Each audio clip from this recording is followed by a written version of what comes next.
biibi ayaan hooyadeeda caaway. biibi ayaan ma ahan qof hooyo la-aan ah, ma ahan. biibi ayaan hooyadeeda waxay caafimaad qabtaa, ilaahay ha caafiyo. laakiin asalaamu calaykum waraxmatullaahi wabarakaatu. waa idin salaama walaalaha qaaliga ah, meel baa dunida daafida ku joogtiin. waxaan idin leeyahay waqtigii waayo ha idin wacnaado ayaan idin leeyahay. sida quruxda badan idinka mar walba aad noo soo gudgaraysin aad iyo aad u mahadsantiin. muuqaalka marka ugu horeeya uu yahay subscribe-ka iyo like iyo share iyo comment-iga inoo saar adigoo aad iyo aad u mahadsan. sidoo kaleente gacmo furan kusoo dhawaaw. run ahaantii walaalahayga qaaliga ah, maanta waxaa rabaa inaan ka hadlo run ahaantii muuqaal xasaasi ah. sidoo kaleente walaalaha quruxda badan oo mar walba commentiyada quruxda badan isoo qoro ayaan rabaa maanta inaan adiga u jawaabo, oo iskugu jiro rag iyo dumarba. sidoo kaleente inta commenti qurux badan isoo qortay iyo inta aan isoo qorinba run ahaantii aad u mahadsantihiin. sida waqtigiina qaaliga ah mar walba ay gelisiin. maanta inaan ka hadlaa maanta wuxuu yahay mar walba walaalaha quruxda badan waxaad igu soo weydiisiin commentiga biibi ayaan hooyadeeda caaway, biibi ayaan hooyadeeda caaway, biibi ayaan hooyadeeda soo celi. run ahaantii dad fara badan idhahayo ayaan arkaa, iyo dad mar walba idhaha biibi ayaan hooyadeeda caaway, maxaa ku dhacay, intay ka baxday, inta kabar haysa wayba kabar haysaa in anaga aan kala tagnay. inta aan kabar haynin maba kabar haysabo. waxaan jeclahay in maanta commentiyada quruxda badan aan u jawaabo,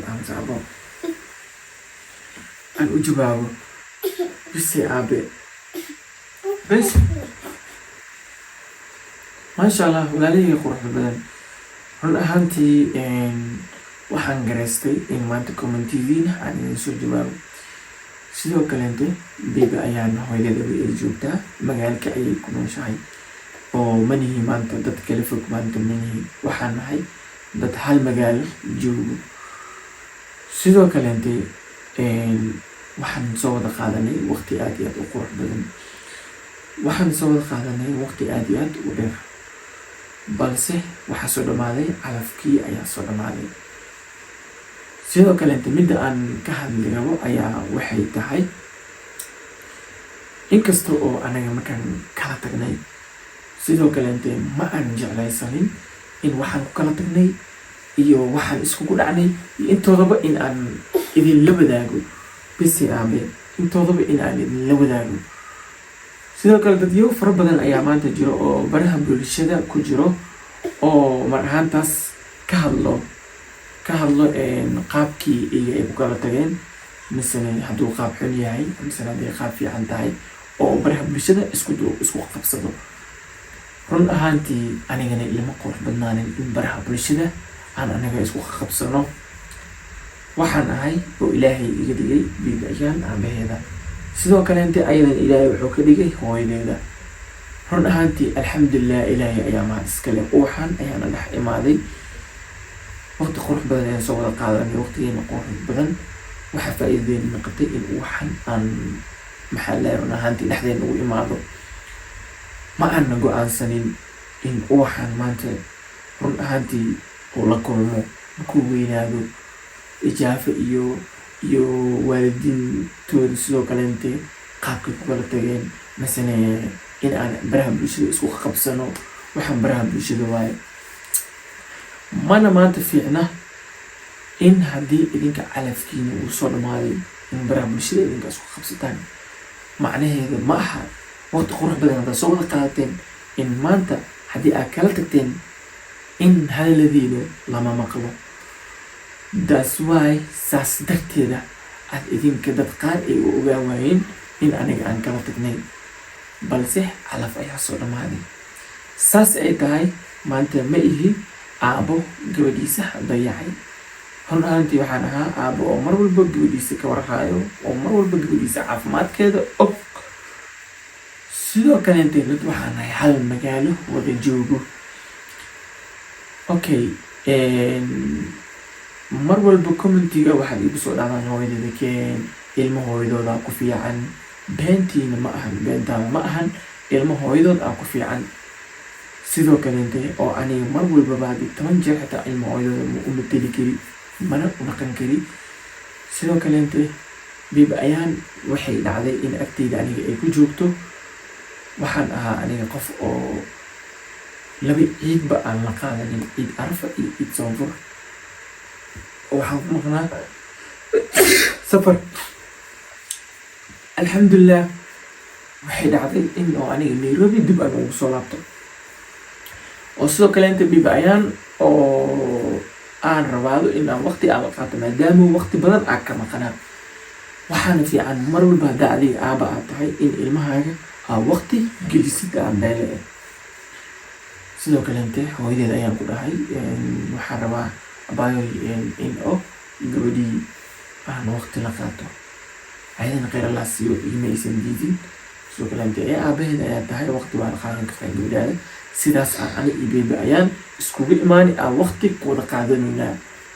bibi ayaan ma ahan qof hooyo la-aan ah, ma ahan. bibi ayaan hooyadeeda way ay caafimaad qabtaa, ilaahay ha caafiyo, ilaahayna ha dhaafo, ilaaha ha dhooro. sidoo kale inta waxaan wada joognaa hal magaalo ayaan wada joognaa saa idinka idin sheegay. sidoo kale inte labada waalidna waxaa fiican haddii marba ay kala tagaan in awlaadooda ayna isku dayicin, inkasta oo labada ruux markay wax ay iska dhalaan ayna col dhexdooda imaan karin, aysa colaadna ka dhexeyn karin.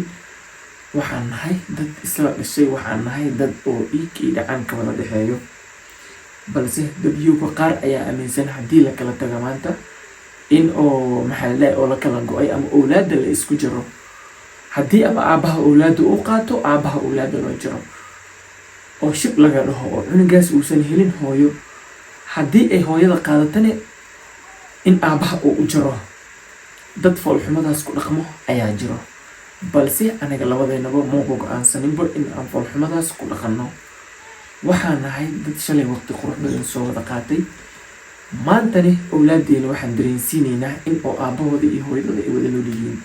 sidoo kale inte marka adiga cunuga aad hooyadiisa ama uqdad, sidoo kale inte adi aa la maqan tahay, cunugaas beri muxuu ku korayaa? wuxuu ku koraa uqdada ku koraa. cunugaas beri hadduu jidkaas ka agmaro uuna ku salaamin misena ku xishmaynin, taas adiga aa samaysatay. waayo shalay adiga ilmahaaga ma ka warhaynin caafimaadkooda, ma ka warhaynin yeentaada iyo hadalkaaga ma aysan maqlaynin. balse cunuga markuu uu aabahaaga waa kana la dhahayo iyo markii oo aaba magaciisaba aa lagu soo qaadaynin, bal laba ayay kala tahay. sidoo kaleente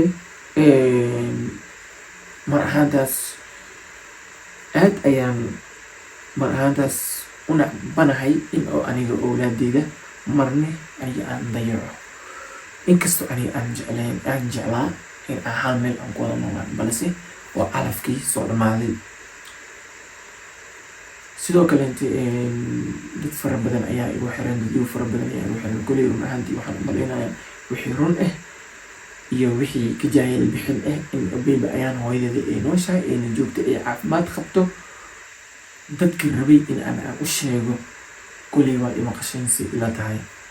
marka caynkaas ayaa jiro, xaaladaas ayaa jirto. run ahaantii 100% gabdhaha mise hooyooyinka mise naagaha waxay 100% markay hooyadii aabaha ay kala tagaan dhaliisha waxay saaraan aabaha. inkasta oo mar ay dhacday in aan guri hadda ka hor martii aan ku noqon ay dhacday maamo oo runtii 100% youtube-keena daawan jirtay ee igu dhahday Axmedow maxaa micnaha adiga iyo xaaskaaga igu kala dhacay. markaas waxaa iri calafka soo dhamaaday aan dhahay calaf makalangeli.